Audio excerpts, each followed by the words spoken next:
Good afternoon, everyone.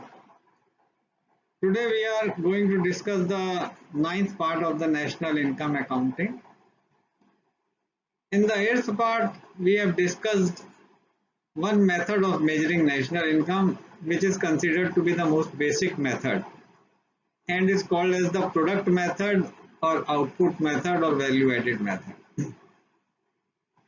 In the case of value added method, we sum the value added of all units that comes under the 11 subsectors of the economy, and it directly gives the gross value added by considering the gross value of output and subtracting the value of inputs or the intermediate consumption.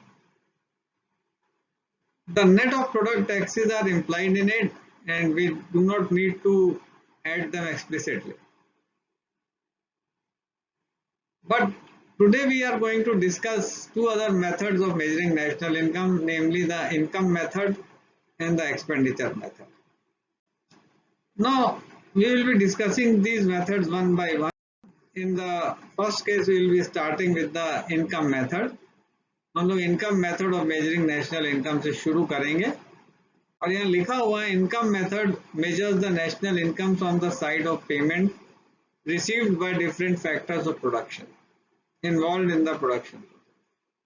जो income method है उसमें हम लोग payment side को देखते हैं और जो भी पेमेंट फैक्टर्स ऑफ प्रोडक्शन को किया जाता है, उत्पादन के साधनों को किया जाता है, और उन सबको अगर हम सम करें तो वो सम हमें जो है फैक्टर इनकम देगा और उस फैक्टर इनकम में हम कंजम्पशन ऑफ फिक्स कैपिटल जोड़ दें और नेट ऑफ प्रोडक्शन टैक्सेस तो वो हमें जीवीए दे देगा बेसिक प्राइस। तो इसीलिए लिखा income method measures the national income on the side of payment received by different factors of production involved in the production. तो जो भी फैक्टर्स इन्वॉल्व है हमने बताया चार मेन फैक्टर्स मानते हैं, लैंड, लेबर, कैपिटल और एंटरप्रेन्योरशिप। लैंड पे रेंट, लेबर को वेजेस या कंपनसेशन टू एम्प्लॉइज, कैपिटल पे इंटरेस्ट और एंटरप्रेन्योरशिप पे प्रॉफिट। तो लेबर को हम एक्सक्लूसिवली याद कर रहे हैं कंपनसेशन टू एम्प्लॉइज, और अगर इनकॉर्पोरेटेड सेक्टर है तो वहां आपको ऑपरेटिंग सरप्लस मिलेगा। इस ऑपरेटिंग सरप्लस में रेंट, इंटरेस्ट और प्रॉफिट शामिल रहता। लेकिन अगर इन अनकॉर्पोरेटेड एंटरप्राइजेज हैं तो वहां ऑपरेटिंग सरप्लस नहीं रहेगा, वहां केवल मिक्स्ड इनकम रहेगी, उसको हम ऐड कर दें। Plus consumption of fix capital plus production taxes minus production subsidy.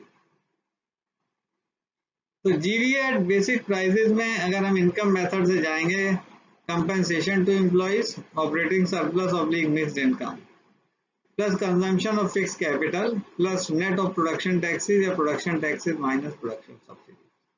production taxes क्या, production subsidies क्या, मैंने बताया lump sum फॉर्म में आपको प्रोडक्शन के पहले टैक्सेस कई चीज़ों पे पे करने हैं, स्टैम्प्स और रजिस्ट्रेशन ड्यूटीज वगैरह आप पे करते हैं। और प्रोडक्शन सब्सिडीज जो हैं मैंने बताया खादी विलेज इंडस्ट्री में हम लमसम सब्सिडी दे देते हैं, या रेलवे के केस में कुछ जगह पे हम लमसम सब्सिडी देते हैं। तो वो चीज़ें यहाँ पर ऐड हुई हैं, सब्ट्रैक्ट किए जा रहे हैं। तो जीवीए एट बेसिक प्राइसेस जो है ये इन चार चीज़ों से मिलकर बना है, compensation to employees, operating plus operating surplus या mixed income, plus consumption of fix capital plus net of production taxes. यहाँ लिखा है कंपनसेशन टू एम्प्लॉइज क्या है। कंपनसेशन टू एम्प्लॉइज जो है वो कैश या काइंड किसी भी फॉर्म में पेमेंट हो, और साथ ही साथ it also includes contribution by employers towards social benefit scheme. अगर कोई प्रोविडेंट फंड कंट्रीब्यूशन स्कीम है, उसमें गवर्नमेंट सेक्टर कुछ अपना अमाउंट पे कर रहा है इंडिविजुअल को, तो जो भी सोशल बेनिफिट स्कीम में गवर्नमेंट का रोल है वो यहाँ पे जोड़ा जाएगा।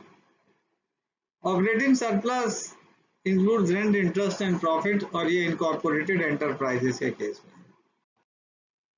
लेकिन अगर अनइनकॉर्पोरेटेड एंटरप्राइजेज हैं तो वहाँ मिक्स्ड इनकम चलेगा। MI is the mixed income that are owned by the house hold, like proprietorship, individual, जो आप मान लीजिए कोई शॉप ओन कर रहे हैं या कोई एंटरप्राइज खोल रहे हैं या पार्टनरशिप पे खोली हुई है, where the owners and their family members work without wages and salaries.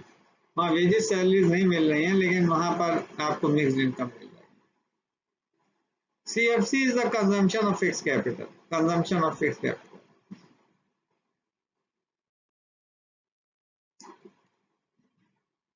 अब GDP एट मार्केट प्राइस आप निकाल सकते हैं GV at basic price plus net of product taxes, और नेट ऑफ प्रोडक्ट टैक्सेस का मतलब product taxes minus product subsidies. Product taxes जो है मेजर टैक्सेस हैं जो वो प्रोडक्ट टैक्सेस ही कहलाते हैं, और मेजर सब्सिडीज प्रोडक्ट सब्सिडीज कहलाती हैं। ये पर यूनिट बेसिस पर इसको लागू किया जाता है। तो GDP at market price is equal to GV at basic price net of product taxes. फिर GNI आप निकाल सकते हैं GDP at market price plus net of primary income receivable from rest of the world. NNI equal to GNI minus consumption of fix capital है।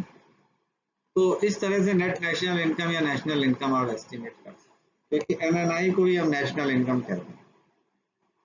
ये income method है measurement का national income का, और ये फैक्टर पेमेंट से शुरू होता है, उसी में कंजम्पशन ऑफ फिक्स कैपिटल जोड़ते हैं और उसी में नेट ऑफ प्रोडक्ट टैक्सेस हम जोड़ते हैं।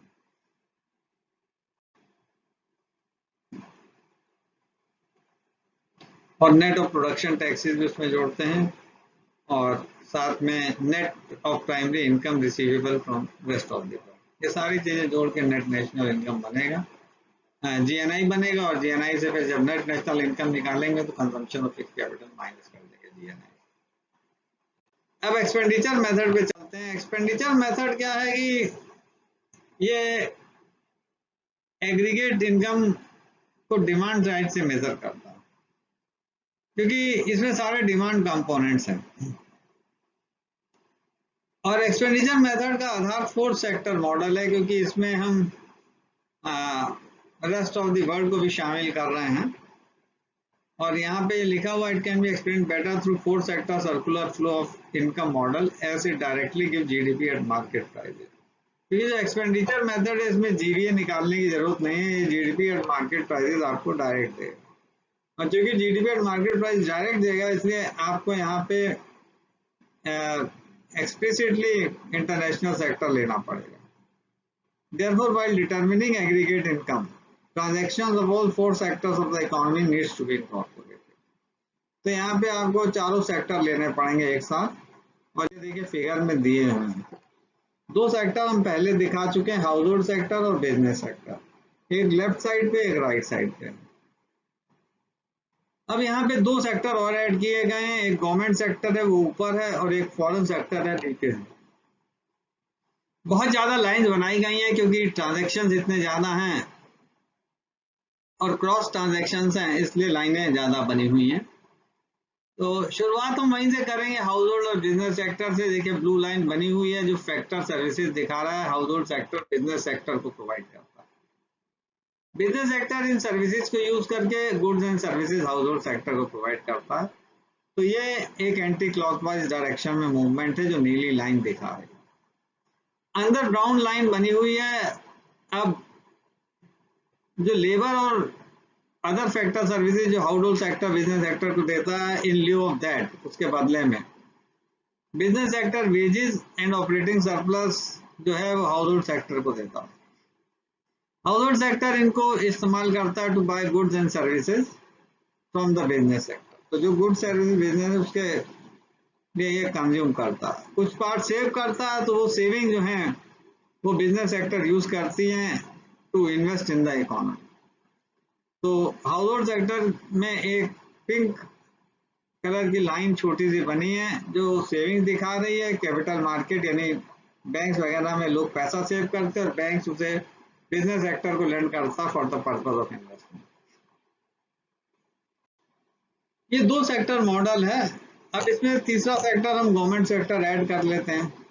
तो दिखाया है, देखिए लाल लाइन ऊपर जा रही है, household sector pays direct and indirect taxes to the government sector. Now, on the basis of the taxes paid by the household sector, अब एक रिवर्स लाइन बनी हुई है और वो एंटी क्लॉकवाइज डायरेक्शन में लाल लाइन जा रही है, रिवर्स डायरेक्शन में, from government to household sector, ऊपर उसके। गवर्नमेंट सेक्टर उस रेवेन्यू को यूज करता है to make payments to the household sector. वो पेमेंट कई फॉर्म में हो सकता है,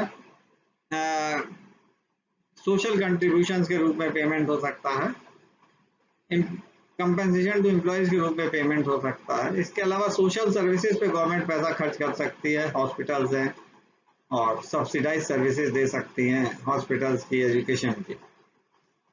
तो यहाँ इसीलिए लिखा है कि government sector using these revenues of direct indirect taxes provides payment and social services to the household sector. अब दूसरी तरफ बिजनेस सेक्टर है। बिजनेस सेक्टर में भी एक लाल लाइन बनी है जो ऊपर जा रही है, एरोज ऊपर मार्क है टुवर्ड्स गवर्नमेंट सेक्टर। तो वो दिखा रहा है business sector also makes payment direct and indirect taxes.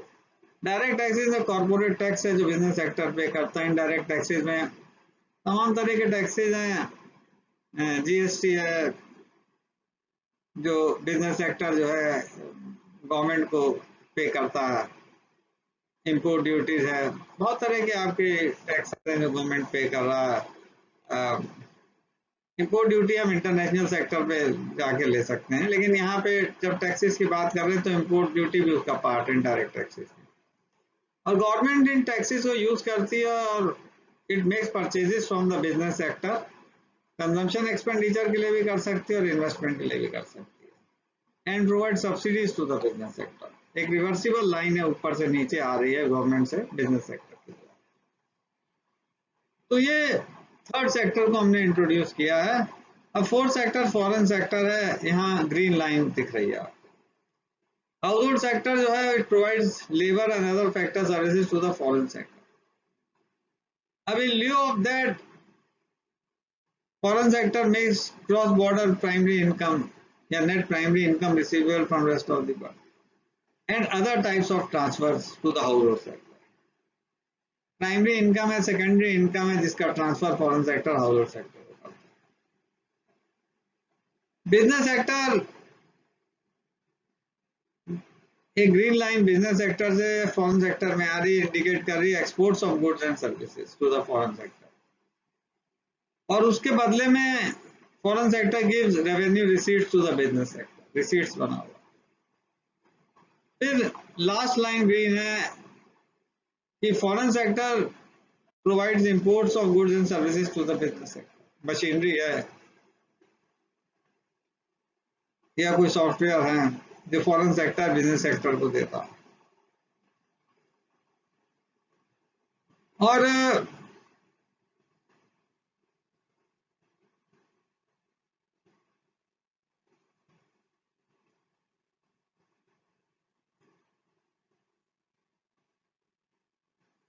इसके बदले में क्या है कि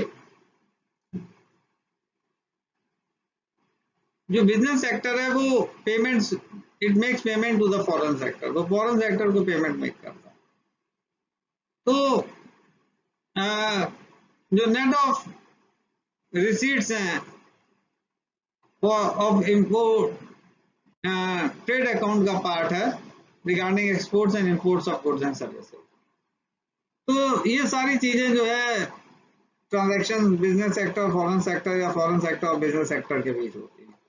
तो ये चारों सेक्टर्स यहाँ पे इंक्लूड कर लिए गए हैं, household sector, business sector, foreign sector, government sector. अब इस ट्रांजैक्शन को हमने आगे स्लाइड में यहाँ एक्सप्लेन किया हुआ है कि expenditure incurred by household sector including NPISH। ये NPI है non profit institution serving household, small H भी लगा है, हाउसहोल्ड है तो non profit institution serving household है।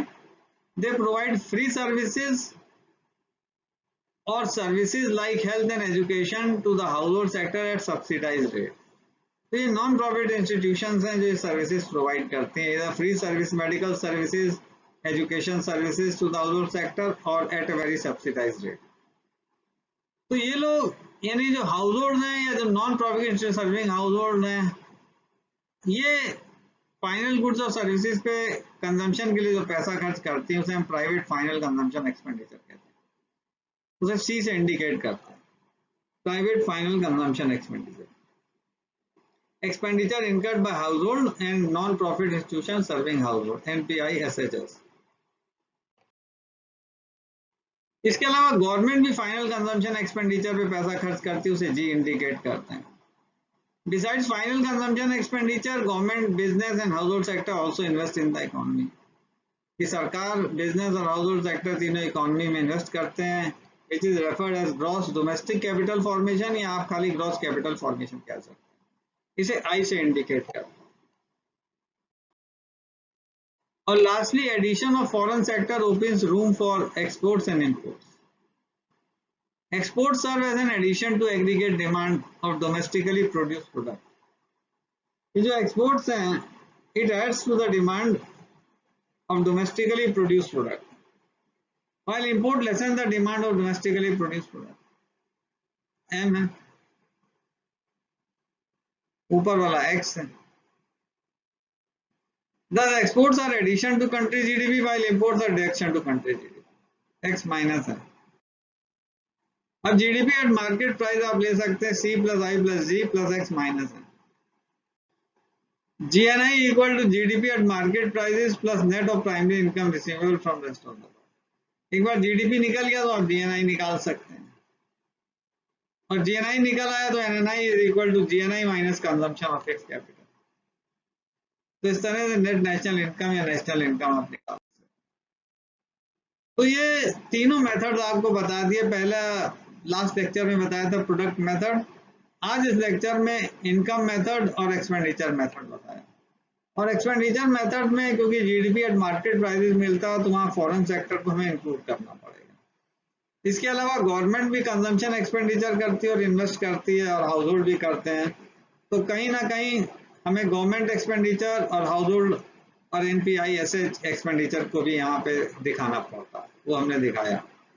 तो ये सब चीजें मिला के आज आपको हमने इनकम मेथड और एक्सपेंडिचर मेथड डिटेल में डिस्कस किया है। और एक्सपेंडिचर मेथड का मुख्य आधार जो है fourth sector circular flow of income method. तो साथ ही साथ इन मेथड से हमने सर्कुलर फ्लो ऑफ इनकम को भी कवर किया। बताइएगा लेक्चर कैसा लगा। अपनी तरफ से मैंने बहुत कोशिश की है कि पूरा अपडेट आपको दें, पर फिर भी अगर कुछ रह जाए तो आप बता दीजिएगा, आप पूछने में झिझक ना कीजिएगा। अभी एक आध पार्ट और इसका है नेशनल इनकम का, और फिर हम इसको विराम दे देंगे। और अब आपका थर्ड सेमेस्टर भी शुरू होने जा रहा है, तो बीच बीच में हमारे लेक्चर चलते रहेंगे, क्योंकि कई स्टूडेंट कंपटीशन तैयारी कर रहे हैं, वो लाभान्वित होंगे, और आपको अगर देखना होगा तो आप भी उसे देख सकते हैं। तो कंपटीशन की नज़र से हमारा लेक्चर चलते रहेंगे। और बाकी आपका थर्ड सेमेस्टर जो सेकेंड सेम में वो थर्ड में प्रमोट हो गए हैं, और उनका लेक्चर कल से यहाँ शुरू होने जा रहा, ऑफलाइन लेक्चर है, उसका टाइम टेबल ऑलरेडी डिस्प्लेड है। हमें उम्मीद है आप लोग को टाइम टेबल मिल गया होगा, अपना उस हिसाब से तैयारी करके आइएगा। हमारी तरफ से गुड विशेस और एक warm welcome to you in this new session. Hope you will enjoy this session. Good luck, good wishes again, thanks a lot.